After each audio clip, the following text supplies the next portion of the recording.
Hi friends, welcome to என் வீடு தான் என் சந்தோஷம்.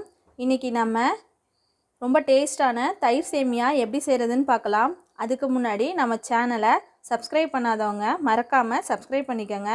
வாங்க ரொம்ப டேஸ்டான ரொம்ப குயிக்காக செய்யக்கூடிய தயிர் சேமியா எப்படி செய்கிறதுன்னு பார்க்கலாம்.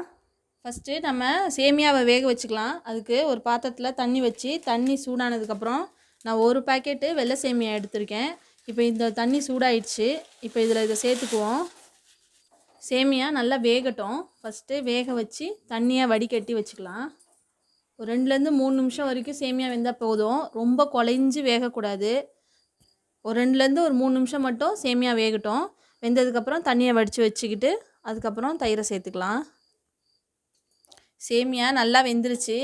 இப்போ இதில் உள்ள தண்ணியெல்லாம் வடிகட்டி எடுத்து வச்சுக்கலாம். நல்லா தண்ணியெல்லாம் வடித்ததுக்கப்புறம் பொருட்கள்லாம் சேர்த்துக்குவோம். சேமியாவில் உள்ள தண்ணியெல்லாம் வடித்தாச்சு. சேமியா நல்லா வெந்திருக்கு. கொஞ்சம் சூடு ஆறட்டும். சூடோட தயிர் சேர்க்கக்கூடாது. அதுக்குள்ளேயே நம்ம இதுக்கு தாளித்து கொட்டுறதை எடுத்துக்கலாம். அது வரைக்கும் ஆறட்டும். சேமியா ஆறுறதுக்குள்ளே தாளிப்பு ரெடி பண்ணிக்கலாம். நான் ஒரு தாளிக்கிற கரண்டி அடுப்பில் வச்சுருக்கேன். கரண்டி சூடாயிடுச்சு. இப்போ அதில் எண்ணெய் சேர்த்துக்கிறேன். கரண்டி சூடானோடனே எண்ணெய் சேர்த்துக்கிட்டேன். எண்ணெய் வந்து அளவாக தான் சேர்த்துக்கணும். ரொம்ப எண்ணெய் ஊற்றக்கூடாது. அளவாக ஊற்றிருக்கேன். எண்ணெய் சூடானோடனே கடுகு உளுத்தம்பருப்பு சேர்த்துக்கலாம். எண்ணெய் சூடாயிடுச்சு. இப்போ நான் ஒரு அரை ஸ்பூனு கடுகு, ஒரு 1/4 ஸ்பூனு உளுந்து, ஒரு 1/4 ஸ்பூன் சீரகம் எல்லாம் சேர்த்து தாளிச்சிக்கலாம். கடுகு பொரிஞ்சிருச்சு. இப்போ நம்ம பொடிசாக வெட்டி வச்சுருக்க இஞ்சி சேர்த்துக்கலாம். இஞ்சி நல்லா பொரிஞ்சிருச்சு. இப்போ வந்து நம்ம பெருங்காயத்தூள் சேர்த்துக்கிறேன். பெருங்காயத்தூளோட பச்சை வாசனையும் போட்டும் கொஞ்சம் லைட்டாக, ரொம்ப கருக விட்டுறாமல் லைட்டாக பொரித்து எடுத்துக்கலாம். இப்போ இதில் கருவேப்பிலை சேர்த்துக்கிறேன். கருவேப்பிலை, மல்லித்தலை பொடிசாக வெட்டி வச்சுருக்கேன், அதையும் சேர்த்துக்கிறேன். எல்லாமே நல்லா பொரிஞ்சிருச்சு. இப்போ இதை சேமியாவோட சேர்த்துக்கலாம்.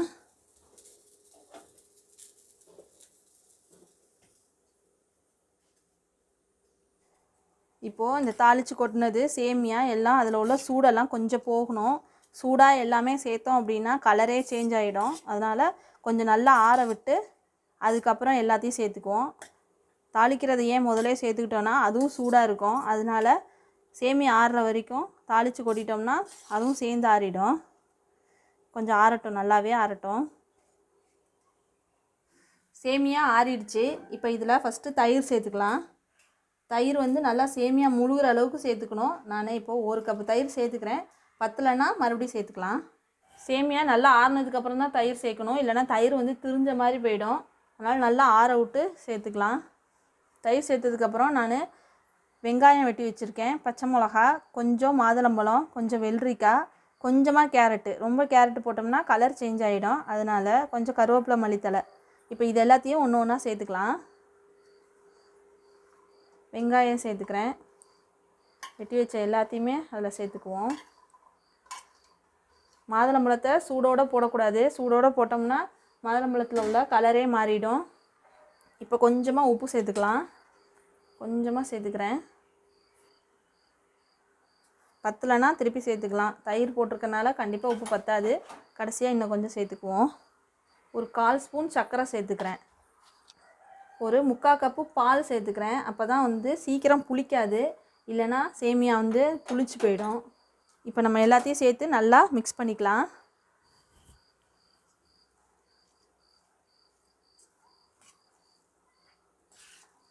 தயிர் பத்தலைன்னா இன்னும் கொஞ்சம் சேர்த்து தயிர் ஊற்றிக்கலாம். ஊற்றிட்டு நல்லா மிக்ஸ் பண்ணிக்கலாம். எனக்கு இன்னும் கொஞ்சம் தயிர் பத்தலை, நான் இன்னும் கொஞ்சம் தயிர் ஊற்றிக்கிறேன். நான் இன்னும் கொஞ்சம் தயிர் சேர்த்துக்கிறேன். ஊற்றி நல்லா மிக்ஸ் பண்ணிக்கலாம். நான் மிக்ஸ் பண்ணிவிட்டு காட்டுறேன். பாருங்கள் ஃப்ரெண்ட்ஸ், நான் நல்லா கலந்துட்டேன். சேமியாவில் தயிர் நிறையா இருக்கணும், ட்ரையாலாம் இருக்கக்கூடாது. சேமியாவோட தயிர் வந்து அதிகமாக இருந்தால் தான் தயிர் சேமியா வந்து நல்லா டேஸ்ட்டாக இருக்கும். இதில் வந்து முந்திரி பருப்பு, ஆப்பிள், திராட்சை இதெல்லாம் சேர்த்துக்கலாம். இப்போ வந்து நான் நல்லா தயிரை ஊற்றி கிளறிட்டேன். எல்லாம் ஒன்றோட ஒன்று நல்லா மிக்ஸ் ஆகிடுச்சு. இப்போ இதில் வந்து 1 ஸ்பூன் வெண்ணெய் சேர்த்துக்கிறேன். எதனால் இந்த வெண்ணெய் சேர்க்குறோம் அப்படின்னா, இந்த வெண்ணெய் சேர்க்குறதுனால தயிர் சேமியா வந்து நல்லா க்ரீமியாக கிடைக்கும். நல்லா க்ரீமாக கிடைக்கும். அது ஒரு டேஸ்ட்டாக இருக்கும் இந்த வெண்ணெய் சேர்க்குறதுனால. வெண்ணெயை சேர்த்து நல்லா அதையும் கிளறிக்கலாம். உப்புலாம் போதுமான்னு செக் பண்ணி பார்த்துக்கலாம். ரொம்ப ஈஸியாக செஞ்சிடலாம்.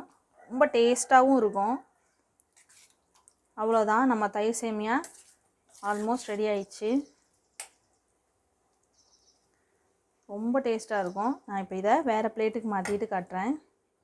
பாருங்கள் ஃப்ரெண்ட்ஸ், நம்மளோட தயிர் சேமியா ரெடி ஆயிடுச்சு. ரொம்ப குயிக்காக செஞ்சிடலாம். ரொம்ப டேஸ்ட்டாகவும் இருக்கும். இதை செஞ்ச உடனே சாப்பிட வேண்டியதில்லை. கொஞ்சம் ஃப்ரிட்ஜில் வச்சு சில் பண்ணி சாப்பிட்டோம்னா ரொம்ப டேஸ்ட்டாக இருக்கும். நீங்களும் இதே மாதிரி ட்ரை பண்ணி பாருங்கள். எப்படி இருந்துச்சுன்றதை கமெண்ட்டில் சொல்லுங்கள்.